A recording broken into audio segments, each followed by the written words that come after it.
And good evening, everyone. Welcome to class 2 of the Behind the Mask series about Megillat Esther, the deeper and more hidden and more meaningful parts of the story of Purim, the book of Esther.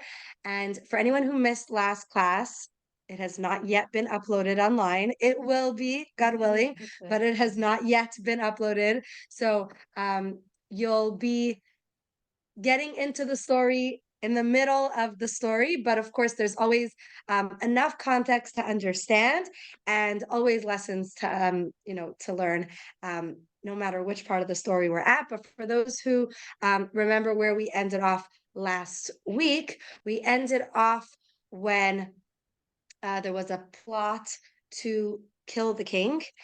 This was after Esther was appointed queen, and we went into Esther's life and her sacrifice and her values and her sense of priorities and doing the right thing regardless of the circumstances. But this was after she was already in the palace, and Bigsan and Seresh, two of the king's workers in the palace, ministers, plotted to kill the king, and Mordechai overheard the conversation and told Esther, and ultimately saved the king's life. And we ended off with the beginning of the rise of Haman. And this is where we're going to pick up our story today. And before we get into the role that Haman played in the story of Purim as it is recounted in the Megillah, let's go a little bit further back in history and understand who Haman, or Haman as he's known in English, who he was, where he came from, what his position was, why he became such an enemy of the Jews, etc., so we can really understand him and have a deeper insight into his character as we hear about him throughout the story of Purim. So when the Jews destroyed the nation of Amalek, it was a very, very big victory for the Jewish people, but it was also a very big shock to the dynamics that had resulted when the Jews left Egypt. When the Jewish people came out of Egypt, it was with a huge amount of miracles. Remember, we learned the story of Exodus. There was a huge amount of miracles, and every other nation was petrified of starting up with the Jews. I mean, who in their right mind would fight against the nation that was just taken out of slavery with this incredible display of miracles? We had the plagues, the splitting of the sea, the manna that was falling in the desert, etc., etc.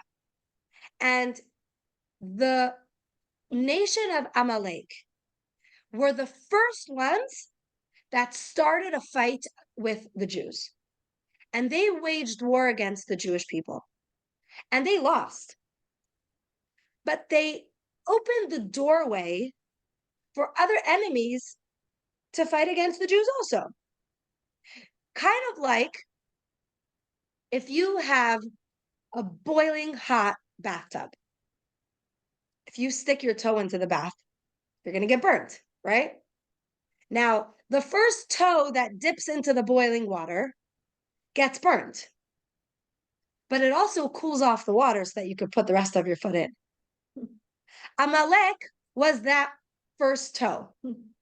They got burnt, but they cooled off the waters in the sense that they planted this idea in other people's minds that it's okay to wage war against the Jews. We just have to be a little bit more strategic, or maybe a little bit more militarily advanced or whatever to fight against the Jews. But if they could do it, okay, they lost, but we could still start a war. And Haman was a descendant of Amalek. And his entire essence and his entire identity was coming from this idea of waging war against the Jews and leading the way for others to fight against the Jews, like the archetypical enemy of the Jewish people. In fact, he is a direct descendant of Esav. Esav, who was the twin brother of Yaakov, who was the ancestor of the Jewish nation. They were sworn enemies. Esav, who wanted to kill his brother, and this is the story that we still have for all generations of Esav hating his brother Yaakov, and all of the enemies of the Jewish people stemming from that then. So Haman was the typical villain anti-Semite. And he had it out for the Jews from the get-go. Even when he was a young man, and his role in Persia at that point was he was a barber and he was an attendant at a bathhouse. He was a very menial worker. He was nobody of importance, but he was very, very ambitious and he was very, very smart. And he had this cunning ability to cheat people and sly his way into situations. And he slowly rose in rank and he would steal from people. Specifically, he pilfered through a lot of the treasuries of the Jewish kings after the temples were destroyed. And he amassed this big fortune, which, as we know about Achashverosh, the king, valued money and power. And so Haman became kind of popular to Achashverosh because of his money and his attempt at power. And he became one of the lower ministers in Achashverosh's palace. Now, at the start of the Purim story, we heard about Haman because he was one of the advisors. In fact, he was the advisor that had suggested that Vashti be killed. And we spoke about that last week at great length, the whole story that led to Vashti's death and subsequently Esther's, rise to the role of queen. And originally, Haman had always feared that the king would take revenge on him for suggesting that his wife, the beloved Queen Vashti, would be killed. But when Esther became queen, and Achashverosh loved Esther, and she was heads and shoulders above Vashti or anybody else, Haman started to take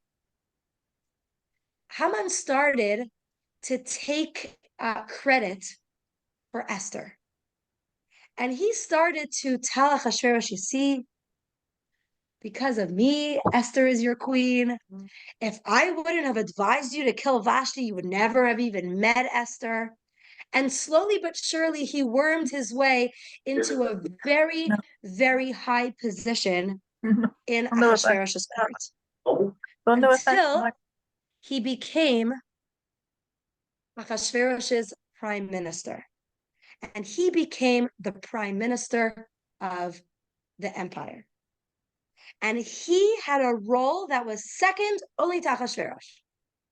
Now, that wasn't enough for Haman. He wanted to be the one and only for everybody. And so he started to present himself like he was some sort of god. Now, he was a wizard and he knew trickery from Bilam, who had been the wizard, the prophet of impurity who had advised Pharaoh. And he had studied Bilam's works.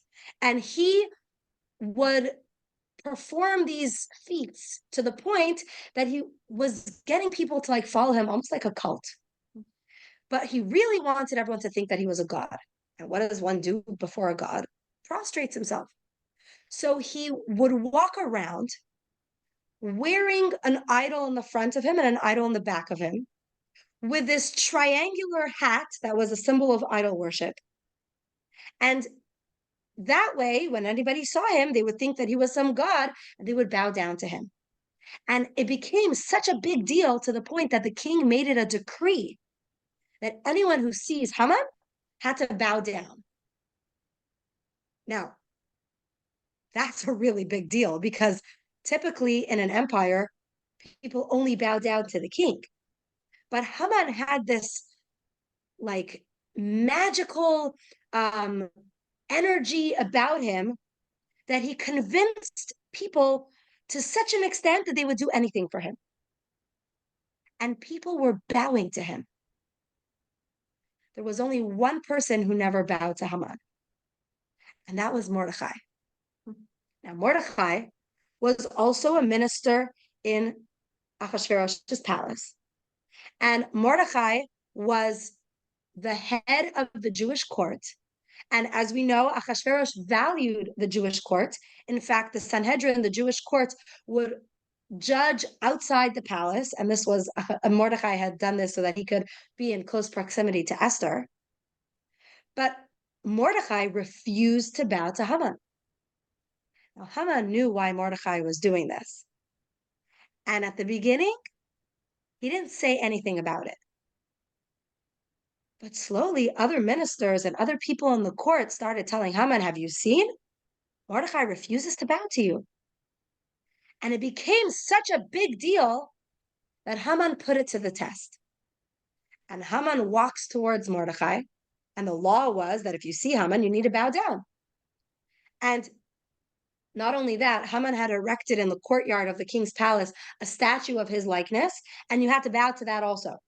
So Mordechai would try to avoid that because it was idol worship, but he didn't avoid Haman. He would walk right past Haman and not bow. And people asked Mordechai, why are you not bowing? And he would say, I'm a Jew. I only bow to God. I don't bow to a human being, and I definitely don't prostrate myself before an idol because Jews do not do idol worship. And it became such a big deal that Haman came close to Mordechai, and Mordechai pretended like he didn't even notice him. And Haman walks even closer till, he couldn't pretend like he didn't see him. And Haman says, hello, Mordechai. And Mordechai responds, Torah law does not require me to say hello and to give a blessing to an evil person. This was a big, big insult. And everybody's cheering them on and saying, Mordechai, gotta bow to Haman. What does Mordechai do? He picks up his shoe and he shows the sole of his shoe to Haman. And Haman quickly sends the crowds running away, dissipates the whole crowd, and doesn't say anything to Mordechai. But his blood was boiling. What was on the bottom of Mordechai's shoe that caused such a scene? Well, this was not the first time that Haman and Mordechai had an encounter. In fact, before Ahasuerus was king, when King Cyrus was the leader of the empire, Haman was in charge of a military brigade. And Mordechai was also in charge of a military brigade. And both of these head of brigades were sent on a mission to take care of a group of rebels who were trying to stage a revolt against the king. And it was estimated that it would be a project that would take between 3 and 6 months. And the king sent both Mordechai and Haman and their men with enough food and supplies and everything to last them for about 6 months. And they were both in charge of taking care of both sides of this enemy camp. Now, Mordechai was a very smart and responsible leader, and he rationed the food. So he would give his men a certain amount of food every day so that there would be enough for the entire mission. Haman, on the other hand, was very irresponsible. And within a few months, his men were starving. And he didn't have enough food. And his own men were threatening to revolt against him. And so, embarrassingly, he needed to go find food. So he went to Mordechai's camp and asked Mordechai for food. And first he came like all haughty. He says, I know that you're a stingy guy and you probably don't feed your men enough, so you must have extra food. Give me some of your food. I demand that you give me some of your food. And Mordechai said no. And his men first were like, Mordechai, why aren't you giving food? And he said, because Haman's irresponsible. Whatever we give him, he's going to waste in one day, and then he's going to take all our food. And if his men leave the post, we need to be here for longer. So we cannot go against the king by giving our food to somebody else. And Haman went back And he started bad-mouthing Mordechai, saying, oh, Mordechai took our food, yada, yada, yada. And he started making this big deal. But the men didn't believe him. And Haman's own men were again threatening to revolt. And Haman comes back to Mordechai again and he's begging for food. And Mordechai says, listen, I don't want to give you my food because you're going to waste it. So if you want, I will give you a loaf of bread, but it has to still belong to me. So I could decide how much you're allowed to give your men. I can be responsible for your rations. Someone says, how are we going to do that? Mordechai says, well, listen, if a person owns a slave, then all of their possessions belong to the master. So if you become my slave, then all of the food that I give you will still belong to me. Haman was like, what? I'm going to become your slave? It's like, you want the food or you don't want the food? He needed the food. So Haman said, okay, I'll be your slave. And Mordechai said, no, I don't trust you to keep your word. We need a contract. Haman says, where are we going to get, where are we going to get ink and paper? I mean, we're in the middle of a war zone. Mordechai said, I have ink. I don't have a paper, but we could just write it on the sole of my shoe. So Haman takes this quill and ink. Mordechai takes off his shoe, hands it to Haman, and Haman writes down, I, Haman the Agagite from the nation of Amalek, I sell myself as a slave to Mordechai the Jew from the tribe of Benjamin. I sell myself as a slave in exchange for a loaf of bread. He signs it. Mordechai waited for the ink to dry so it would not get, all smudged when he walks. And Mordechai gives him the loaf of bread, gives him exact instructions what he can do with it. And Haman goes back. Now, thank God they were successful. And Mordechai and Haman each returned to their post back at King Cyrus. Haman's group was completely disheveled because they barely had any food. They had just enough to survive. Mordechai's men were in good condition. They had exactly what they need. And Haman still was a slave to Mordechai. Now, Mordechai was a Jew, and Jews do not believe in slavery. And the only type of slavery that is allowed according to the Torah is if a Jew wants to sell himself as a slave, he's allowed to become a slave. And there are specific laws on how a Jew must treat his slave. But Mordechai wasn't looking to enslave Haman. And Haman kind of kept out of Mordechai's sight because he was always afraid that Mordechai would one day, say, you're my slave. And as Haman rose to power, he was always trying to avoid Mordechai because technically, if anyone would find out that he was really Mordechai's slave, then he would lose all of his power. And now that Haman is the prime minister, all Mordechai had to do was pick up his shoe, which still read very clearly that I, Haman, became Mordechai's slave for a loaf of bread. And now Haman left Mordechai alone. But inside, he was raging, and he knew that he must get rid of Mordechai, because the only way that he would truly be free is if Mordechai is no longer around. And this set into motion Haman's plan to destroy Mordechai. And it started off with just wanting to destroy Mordechai and kill Mordechai. But because of his hatred for the Jewish people, it quickly spiraled because Mordechai was telling all of the Jews not to bow to Haman because Haman has an idol on him. And we don't bow to idols and we do not engage in idol worship. And very quickly, Haman realized that he must destroy the Jewish people. Now, that's not an easy thing to do. There are a few obstacles standing in his way. Number one, he needs the king's approval, which, by the way, that wasn't such a big obstacle. The king hated the Jews as well. Number two, the Jewish God, the God of the world, likes the Jews, and he doesn't tend to destroy them so quickly. So Haman devises this plan. He needs to, first of all, capitalize on the fact that the Jews had recently engaged in immorality at the king's party, and capitalize on the fact that the Jews are in a spiritually vulnerable state because many of them were bowing to him because they were afraid. They thought that, how can we go against the law? So they were bowing, which in Haman's mind meant that God was angry at the Jews for engaging in idol worship, and that Achashverosh had just put him in charge of all the decrees. And so Haman devised this plan to paint the Jews in such a negative light that he would get the entire empire to join him in killing the Jewish people. And so he started this massive propaganda against the Jews. Sounds familiar? Right?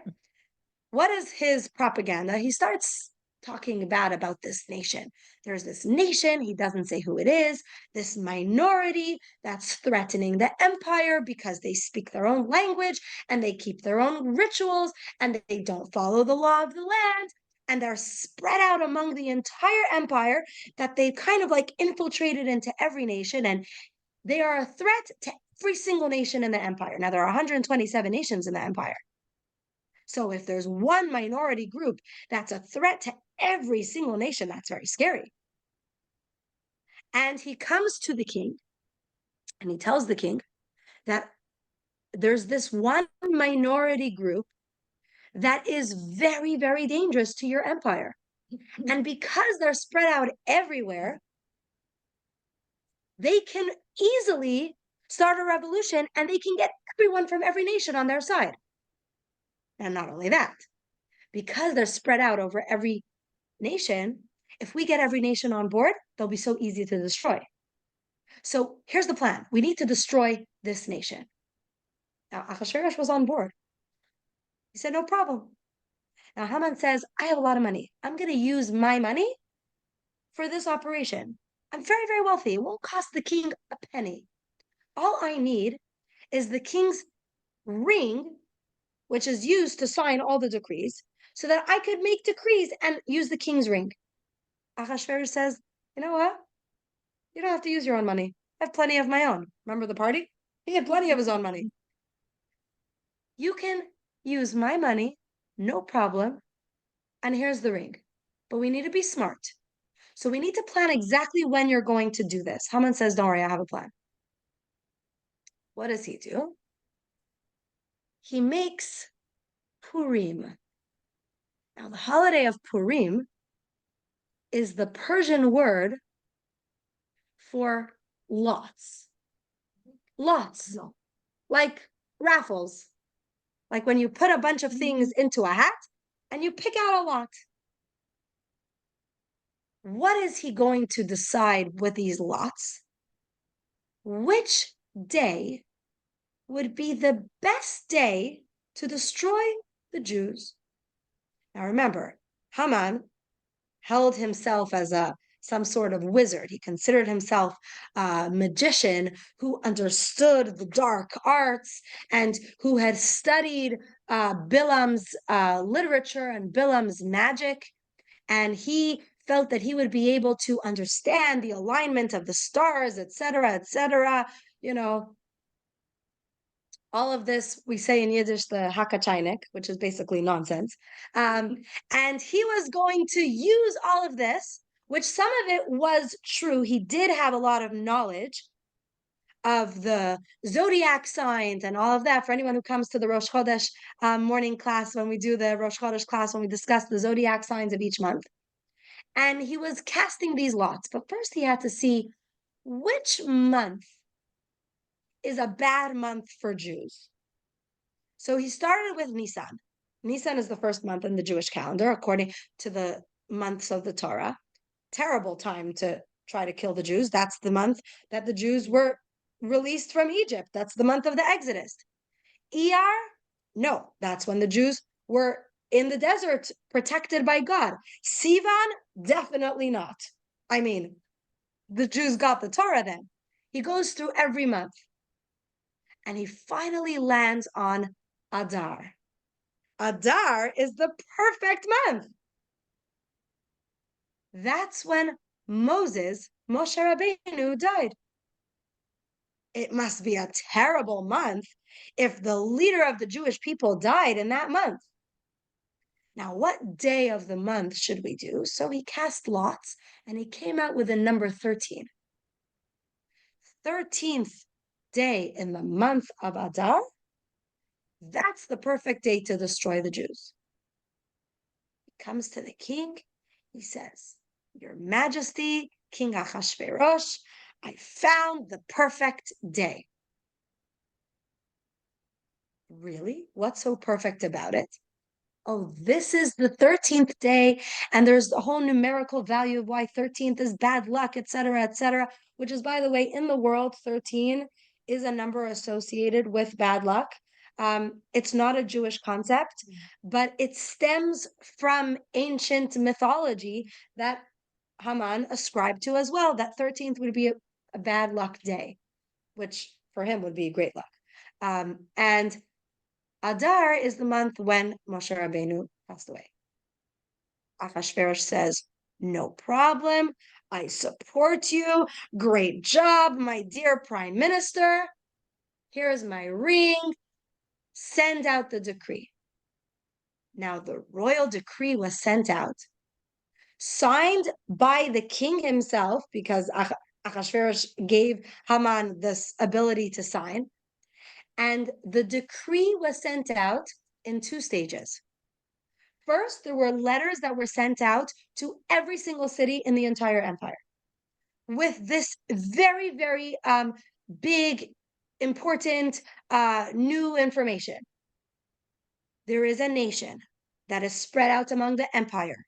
This nation shall remain nameless for now, but they are a threat to society, and they speak a language that is harmful to anybody who listens to their language. Thank you. And their culture and their rituals and their laws go against the laws of the king, and we cannot allow them to live in our land. We must destroy them. They are dangerous, they are harmful, etc., etc. Now, they didn't say who it was, especially since, hello, come on in. It wasn't clear who this nation was, simply because the Jews were quite popular in a lot of the empires, because the Jews held a lot of positions of power and the Jews were very successful. I mean, we know Jews throughout history. We're not a nation that remains refugees or remains victims. Wherever we end up, even if we ended up there because of persecution, we thrive, we grow, we add to the culture that we're in, we add to the economy, we take positions of leadership, we use our strengths to help our environment. And so a lot of people like the Jews. So if it would be just sent out, everybody get on board, we're killing the Jews, not everybody would be on board. So first there had to be this, brewing state of fear of who's this nation, because whoever this nation is, we got to get rid of them right away. And not only that, the decree was that everyone should start arming themselves for a war against this nation. Now, in the meantime, there was a second decree that was sent out, which was a decree sent only to the leaders of every empire that had to remain sealed until the 13th of Adar.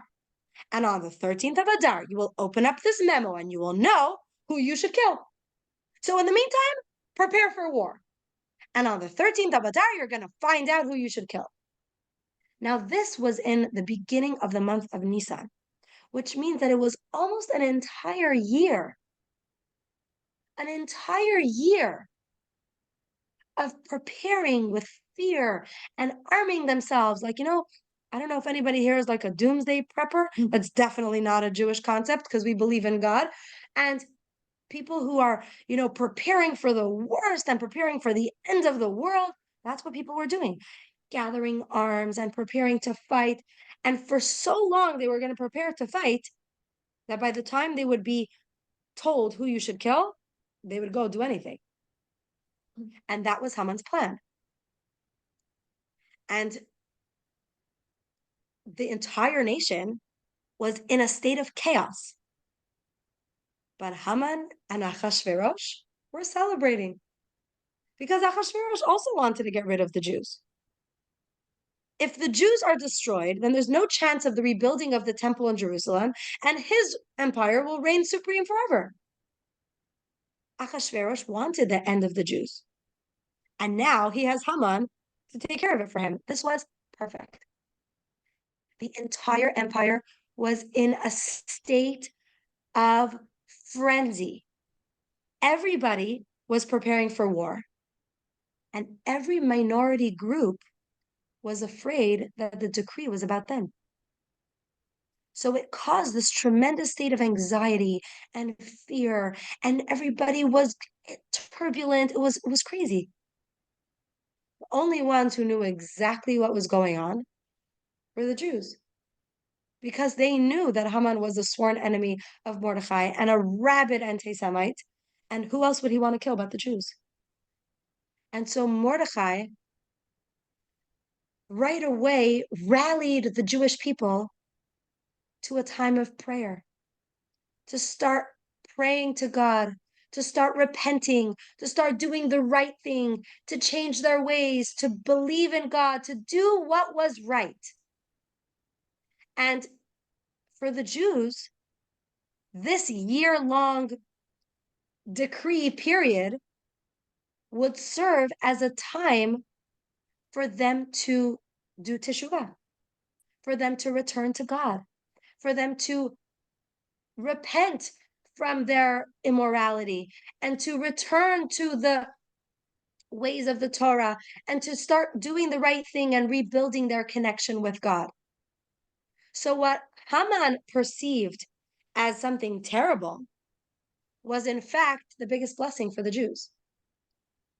Now, here's the little secret that Haman was not aware of. It's true that the month of Adar is when Moshe Rabbeinu passed away. But what he didn't know was that it's also the month when Moshe Rabbeinu was born. Because Moshe's birthday, exactly, Bracha, when Moshe's birthday and Moshe's day of passing were on the same day. Moshe lived a complete life. Moshe Rabbeinu, Moses, lived a complete life. He passed away on the same day that he was born, which is the symbol of someone whose life was complete and who fulfilled their mission in its entirety. He was 120. Oh. And when Moshe Rabbeinu was born, it was the day when the mazal, when the spiritual energy of the soul of Moshe Rabbeinu was shining and perfectly aligned in this world. Now, on the day that any person is born, their soul comes into the world. And every day on the Hebrew calendar of their Jewish birthday, their soul becomes perfectly aligned, which makes their mazal, their luck, or their fortune shine stronger, which is why on a Jewish birthday, the person who has their birthday has the ability to give blessings. And which is why on the day of a Jewish birthday, we have the custom to take upon ourselves a new resolution because our soul is stronger on that day. So it allows us to have more strength. Now, Moshe Rabbeinu was the leader of the Jewish people.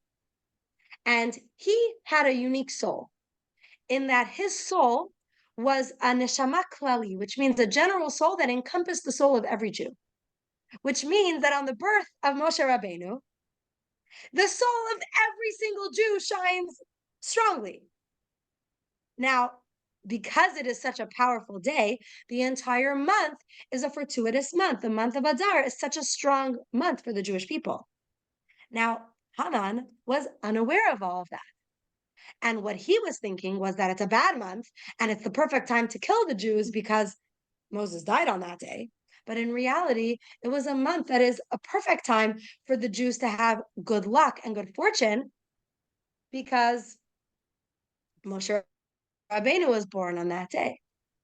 No, also his birthday. He miscalculated his birthday and he thought the birthday was in the month of Nisan. And the reason he miscalculated that was because Moshe's birth was kept a secret when he was born, because he was born and he was hidden in his home for a while, so he was unaware of the exact date of birth because it was kept a secret so that Moshe wouldn't be thrown into the Nile, etc. We learned about that in our last series when we discussed that. But this really messed him up. But the day of Moshe's passing was very, very public. He passed away in the desert. Everybody mourned his passing. His death is recorded in the Torah. It was very public information when he passed away. And the Jews knew that this was a time when they could channel God's blessings. But in order to channel God's blessings, they needed to be a worthy vessel to receive God's blessings. And so Moshe of that generation, Mordechai, because in every generation, the leader of the Jewish people is the Moshe of that generation, the Moses of the generation. In that time, it was Mordechai. Mordechai got everyone together to pray, to connect to each other, to change their ways, to do the right thing. And Haman was laughing at them. He was thinking to himself, I mean, what's it going to do? You think that now you're going to be able to change the plan? The decree's already sent out. Every single nation of the world, every single nation in this empire is getting ready to fight against you. You don't stand a chance. And Mordechai was walking through the streets and he met a few Jewish children. And he asked the Jewish children, what did you learn in yeshiva today? What did you learn in Jewish school today? And they said the famous words, which are part of the tefillah that we say at the end of the morning prayers. Utsu etza v'sufar, dabru davar v'lo yakum, ki imanu kel. They said, that's what we learned today. And Mordechai started smiling. Haman sees this exchange, and he goes over to Mordechai and he said, what did those kids tell you? And Mordechai says, oh, they told me something wonderful. They told me what they learned today in school. He says, seriously? What did they learn? So he explains this pasuk. He explains the verse.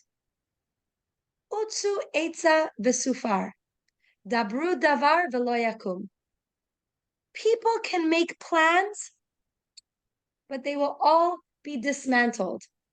People can speak whatever words they want, but it will never be fulfilled. Ki imanu kel, because God is with us. That's what the Jewish children are learning, Haman. That no matter what plan you have, no matter what decree you make, no matter what conspiracy you're going to start doing against the Jews, it doesn't bother us because God is with us. So we're not going to focus on your decree. We're going to focus on our relationship with God. Now, Haman was really mad. And that's when he sent out the decree that the war can also be waged against the Jewish children as well. You can kill the Jewish children as well. He was so angry. Now, Who got the message? Haman. Who did it? How did it get to the people? How did what get to the people? That second degree. Oh, Haman sent out the decrees. He was sending letters to all the nations. He had all his footmen running around with all these, written on parchment scribes. All the hear ye in the center of the town. That's what was happening. In the center of every town, they were running with different decrees that Haman was sending out, signed by the king. The Jews see this also? The Jews saw this 100%, and they recognized right away. Believe me, there is one thing that Jews can sniff out in a moment, and that is anti-Semitism. We're very, very experienced. And the Jews recognized right away that what we need to do is turn to God. Now, Mordechai also recognized that it's not enough just to pray to God. We also have to get some strategy involved on how we're going to fight this decree, because that's the Jewish way. We put our faith in God, and we use our intellect, and we use the resources that God gives us, because that is our purpose. Our purpose in this world is to connect with God, but also to live in the real world. And so as soon as this happened, Mordechai sent a message to Esther. because Esther was in the palace, and it's very possible that she wouldn't even have known what was going on outside the palace gates. And Mordecai sends a message to Esther. Now, Esther had been living as queen, as a Jewish woman stuck in a non-Jewish marriage, stuck in this terrible place for any upstanding Jewish woman, forced into a relationship with a terrible king. And she had always wondered what her mission is. What is she there for? And now Mordecai sends her a message telling her what's going on outside the palace gates. And right away, she wants to meet with Mordecai because she realizes that this is what she's here for. This is why she needed to be queen. I missed. How did he send her a message? Mordecai had ways of sending messages to the queen. He was a minister. He could send a message to anybody in the palace. So he would write a note, send the messenger. The minister wants to send the messenger to the queen. He was able to do that. And the the message comes back to Mordecai, and Esther wants to meet him. Now, Esther and Mordecai did have their own chances to meet secretly when Esther had a chance to get away and she was able to reunite with him. But this was different. Now, Esther wanted to meet him like a minister in the palace as queen. And Mordecai says, he can't. Why can't he? Because he and the rest of the Jews had entered into a state of mourning. And he was wearing sackcloth as a sign of mourning with ashes on his head. And that's no way to speak to a queen. And so Esther sends him a change of clothes and says, dress for this meeting and come meet me. We have to figure out a plan. And Mordecai says, no, I'm not taking off my clothing of mourning. When I sit outside the palace gates, dressed in mourning clothing, it reminds the Jewish people that we need to repent and we need to change our ways and we need to do the right thing. And so they start sending messages back and forth, back and forth. And Mordecai tells Esther, you need to go to the king. Now you need to intercede on the Jews' behalf. Now is when you must save us. This is the reason that you're there. And Queen Esther says, there's one problem. I haven't been summoned to the king's room. And if somebody appears in the king's chambers unannounced, they're put to death. And I haven't been summoned in 30 days. Now, Esther was saying, if the king hasn't summoned me in 30 days, he's probably going to summon me soon. So maybe we should wait. Why was she saying this? Because coming to the king would mean initiating a physical relationship with the king. Up until that point, Esther had never initiated any intimacy with the king, which meant that she had retained her status as a pure Jewish woman. And she didn't want to lose that status. But if she would approach the king's chambers, then she was willingly putting herself into this marriage, which means that she would never, ever be able to go back to Mordecai. And her future as a Jewish woman to lead a proper Jewish life would be forsaken. And she didn't want that. So she told Mordecai that if I go to the king, I'm gone. And in the Megillah, the word that she uses for saying I am gone is repeated twice. What did she mean by that? She was saying there's a chance that I'll be gone, meaning he'll kill me. And there's a certainty that I'll be gone in the future. I am risking my physical life and my spiritual life. And this was a huge sacrifice on the part of Esther. And Mordecai tells her, Mi yodea im la'et kazot higata lamalchut. Who knows if this is not the exact reason why you were put into this position of royalty? You don't have another choice, because if God puts you in that position, then that is your destiny. I want you to stop and think for a minute and imagine how Esther was feeling. And imagine how Mordecai was feeling. He was giving Esther up at that moment as well. They were sacrificing their future. And she was sacrificing her entire existence physically, because she could have been put to death, and spiritually, because she would lose her status as a pure Jewish woman in order to save the Jewish people.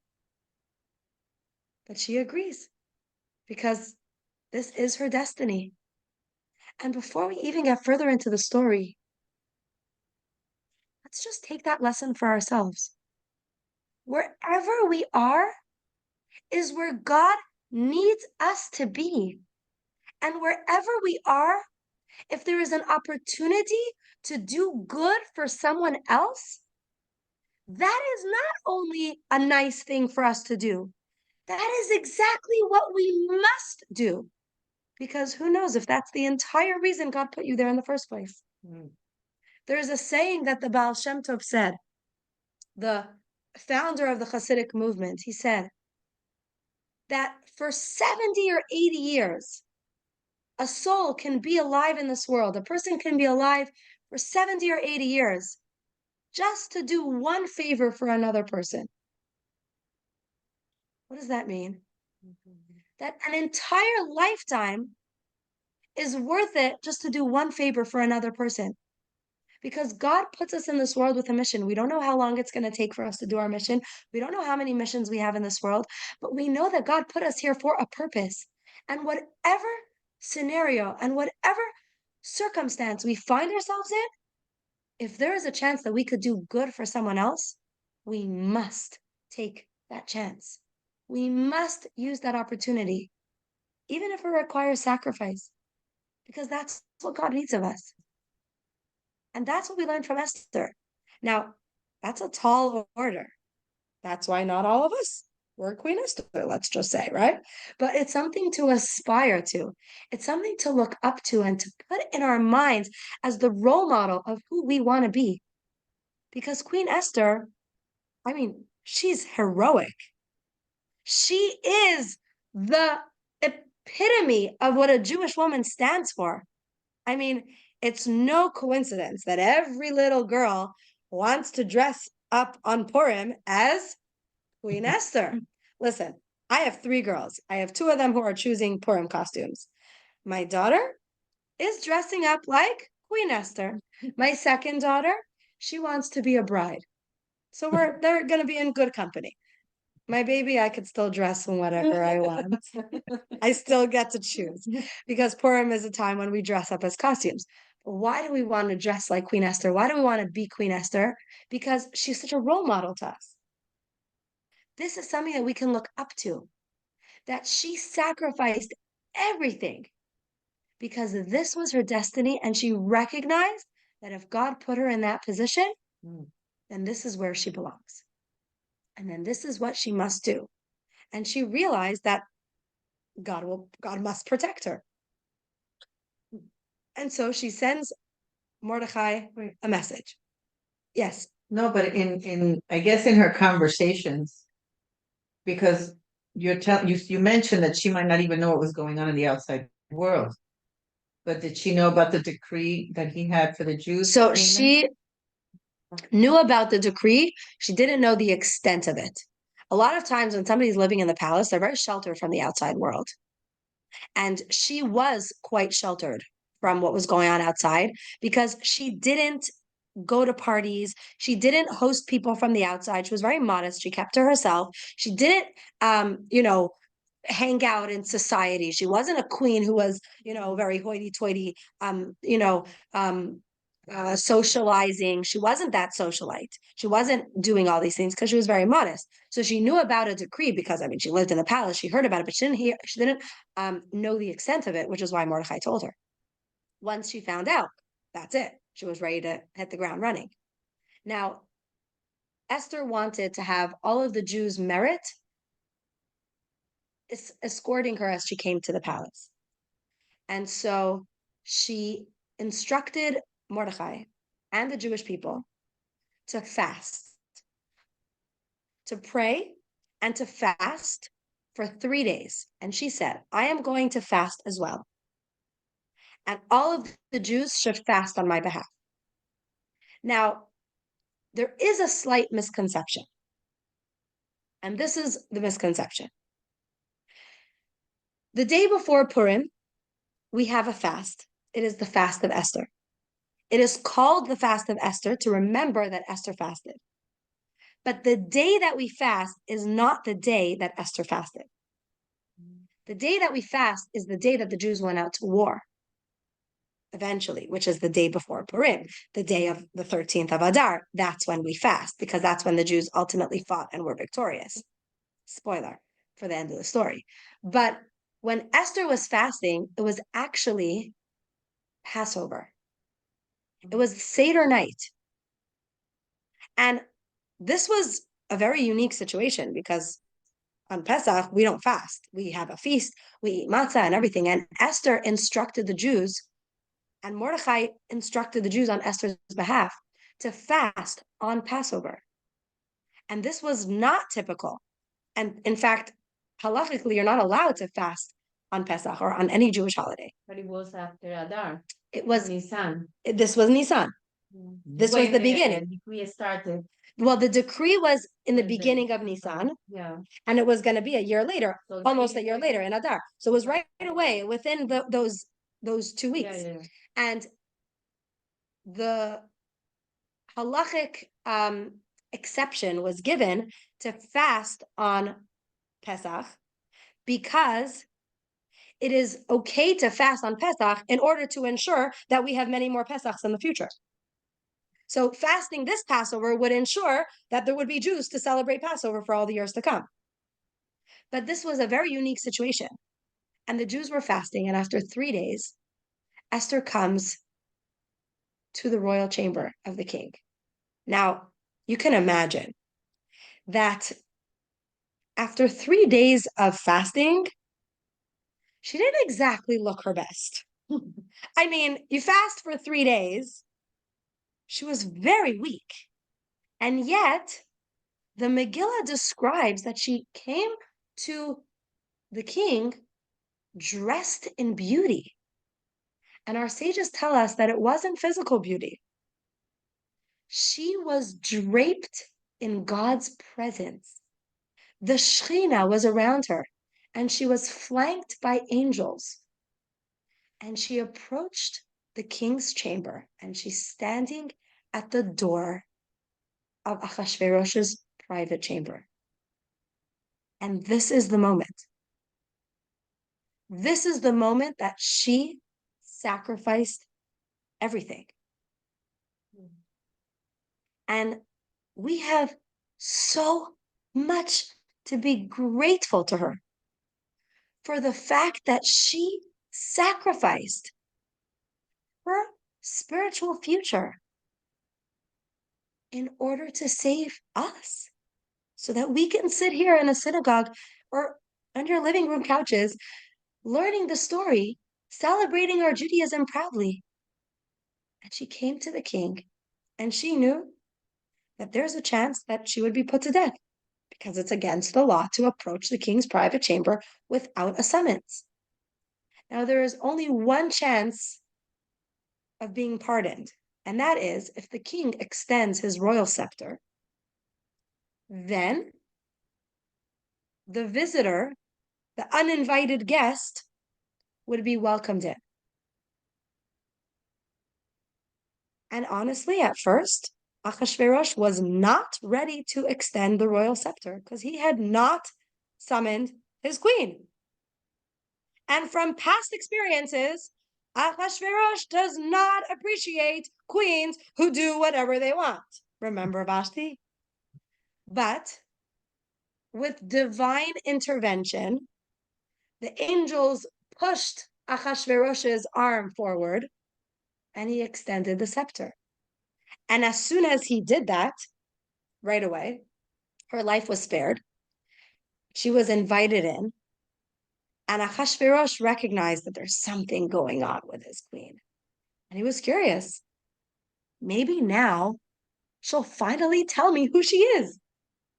Maybe now she'll finally reveal the secret. And so Achashverosh tells his queen, what can I do for you? Come on in. Thank you for coming. What do you need? And she says, I'm here to invite Your Majesty the Queen, Your Majesty the King, to a royal feast. With pleasure. Who else is invited? Just you and Haman. Okay. I would love to come. Thank you for the invitation. Esther goes back to her palace. And now she starts preparing for this royal feast. Now, in the meantime, Achashverosh is very curious. What's going on? Why is Esther inviting Haman to this romantic dinner? And he starts having these doubts starting to go through his mind. Maybe there's something going on between Esther and Haman. Do I have to be worried about it? What's going on between them? Why is Haman being invited to this party? Now, this was very suspicious. In the meantime, Haman gets this royal invitation, and he's on cloud 9. I mean, the king and queen are having a party, and I'm invited? This is amazing. And he's walking through the streets, and he is so full of himself, and everyone's bowing to him, and Mordechai refuses to bow. And he comes home, and he's so angry, and he tells his wife and his 10 sons, he says, listen, your 10 sons, we need to come up with a plan. It's not enough to just destroy the Jews. I need to get rid of Mordechai. And his wife, the lovely, not lovely, wonderful, terrible, wicked, wicked, wicked Zeresh says, why don't you make a gallows and hang Mordechai? Someone says that's a brilliant idea. Let me go get permission from the king. We're going to start building the gallows. It's going to be wonderful. Great idea. The party comes. Haman is enjoying this luxurious dinner alongside the king and the queen. And the king is very suspicious. What is Haman doing here? And why is Esther inviting Haman? And why isn't Esther telling me what she wants? What's going on? This is so not like her. She doesn't really host parties. And Achashverosh says, Esther, what do you want? What can I give you? What's going on? And she says, I'll tell you. Come to another party. And Haman's also invited to that party. And now Achashverosh is getting really suspicious. And that night, Achashverosh couldn't sleep. He's tossing and turning and he can't fall asleep. And he's wondering what to do. And he's in such a state of turmoil. And we know that everything that was happening with the king in the physical world is a reflection of what was happening with God in the spiritual world. God was also not sleeping. Obviously, God never sleeps, but God was awake, formulating the plan to save the Jews at that moment. Achashverosh can't sleep, and he needs a bedtime story. I mean, anyone here ever read a story to someone who couldn't sleep? And he calls the royal reader of the Book of Chronicles, read for me something in the past. And the Book of Chronicles is being read, and it was actually one of Haman's sons who was reading the Book of Chronicles. And he kept turning to this page and he didn't want to read that story. So he kept turning to the next page and it kept flipping back to the page. And Haman's like, what's going on with your page? Achashverosh says, what's going on with your page turning? Read the page. And he reads, well, it says over here that Mordechai the Jew once told Esther about a plan when Bigsan and Seresh were trying to poison the king, and Mordechai saved the king. And Achashverosh says, okay, keep reading. What was the reward? There's no reward recorded here. Achashverosh says, oh, okay, can't sleep anyway. Let's come up with a reward for Mordechai. He's trying to think, what's the reward? In the meantime, Haman is building his gallows outside, and he needs to go get permission from Achashverosh to hang Mordechai on the gallows. And Haman comes waltzing into the palace at the perfect moment, obviously the godly, divine, ordained moment. And Achashverosh says, Haman, what can I do for you? And he says, oh, I need to ask you for permission. Oh, wait 1 second. I need an idea for you. If I wanted to reward someone that I value greatly, what would be a good idea for a reward? And Haman's thinking, obviously, this is for me. What else does the king value? And so Haman comes up with a perfect reward. And that's where we'll pick up next week. So, but we're going to continue the story next week. But for this week, I'd like for each one of us to take a moment, look around, and see, how can I be like Esther?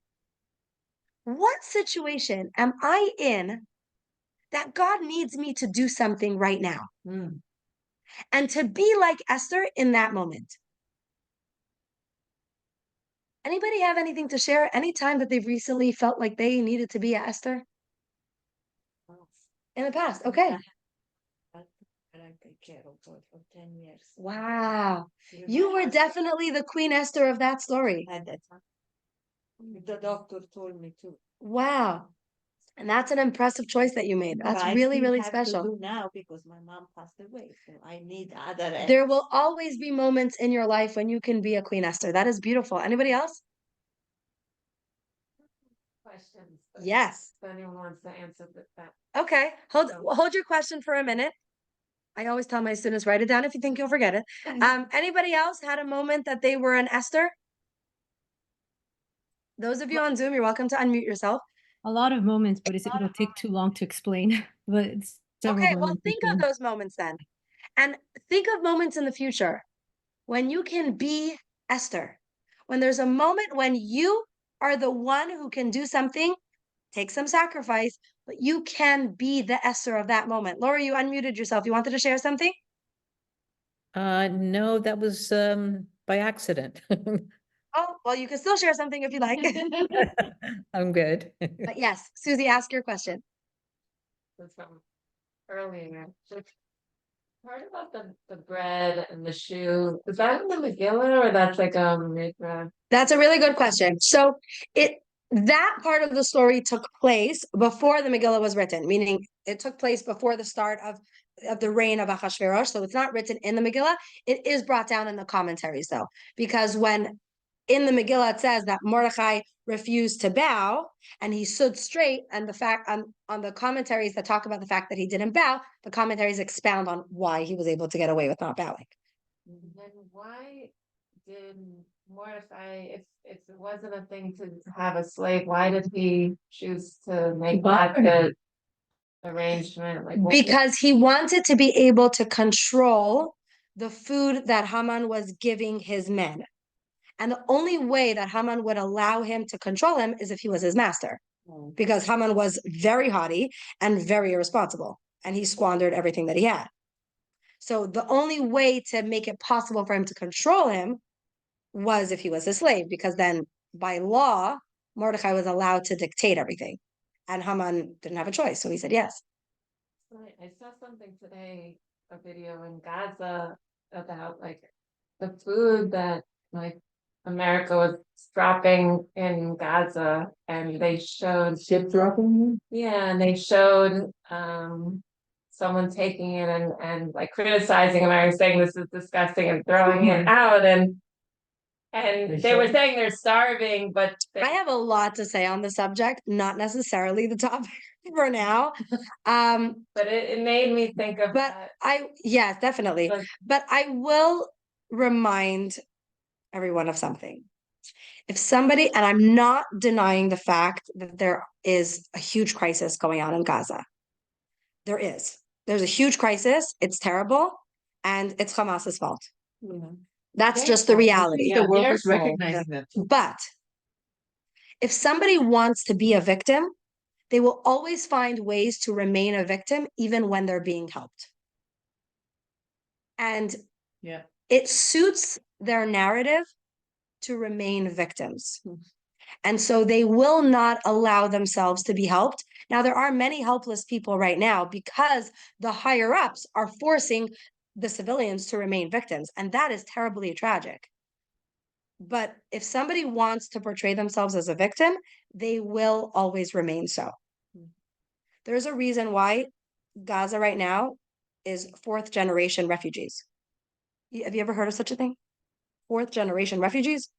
I mean, Jews are first generation refugees always, but never remain victim because we rebuild. And we're not strangers to persecution, but it's a mindset. And unfortunately, the leadership in Gaza has the victim mindset, and that suits their narrative. So no matter what's going to happen, they're going to remain victims because then they can play the victim card. And it's terribly tragic for those who are suffering at the hands of their own leadership. But you're absolutely right. It just made me think of that. But that's so interesting, the food, yeah. And then we'll have Yeah, so what's your other question? No, I love this. Also relating it to the war now is, do we ever have a time like, I mean, it already passed where they started to Israel go into war that we would fast something? That's a really interesting question. So actually, whenever there was a religious war, like times of David HaMelech, King David, King Solomon, fasting was part of going out to war. Those who weren't fighting would fast. Now, there are times when there's a war that the rabbis institute a fast. However, in this generation, charity has replaced the concept of fasting as a merit for the Jewish people. So in general, instead of resorting to fast, we focus on charity. That's the general consensus among the rabbis currently. But we do have fast days in our calendar because of different things. And the day that we fast, which is the day before Purim, which, by the way, this year, because Purim is on Sunday and we don't fast on Shabbat, we observe the fast on the Thursday before, just a heads up. But the fast takes place on the day when the Jews were fighting. Now, we are going to pick up this class, God willing, next week. And that is when we will dive into the story of Haman's reward that turned out to be not for Haman. So on that note, good night, everyone. Ladies on Zoom, have a wonderful night. Anybody else have any other questions? Okay, save them for next week.